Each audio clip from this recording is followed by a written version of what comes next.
школада сам. Нас книги школа барбарис. Школда бартали. Да, идёшь. Кайсы класс? Между ними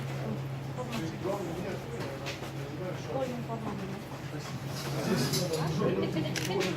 А? Это чекатни? Я.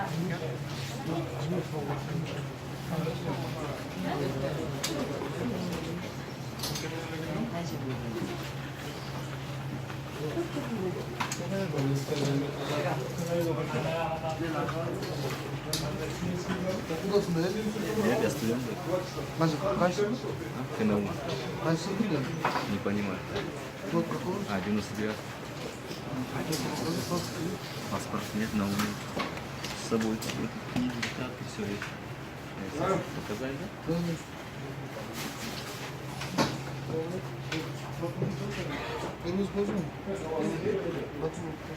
Вопрос? Документ?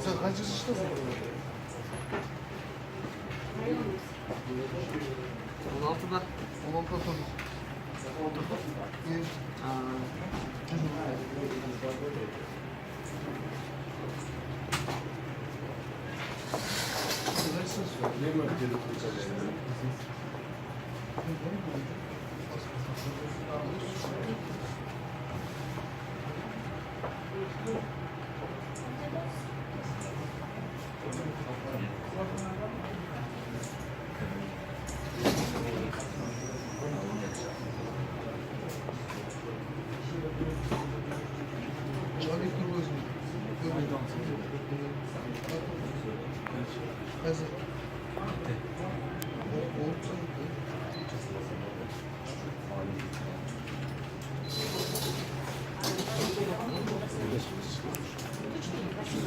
Да?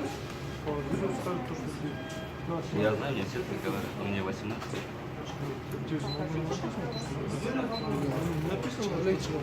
С собой в ЭК честно нету документов.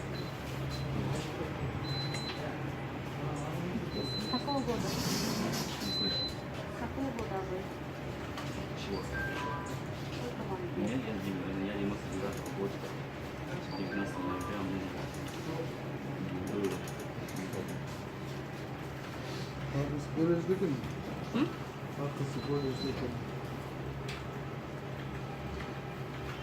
Qanchadasiz? Майдан Qaysi kollejda o'qiysiz? Qayerda? Жаш qanchaliksiz? У меня o'rtasi. Это вот у меня в базе данных есть. Qanday? Сейчас. 5-soatcha o'qib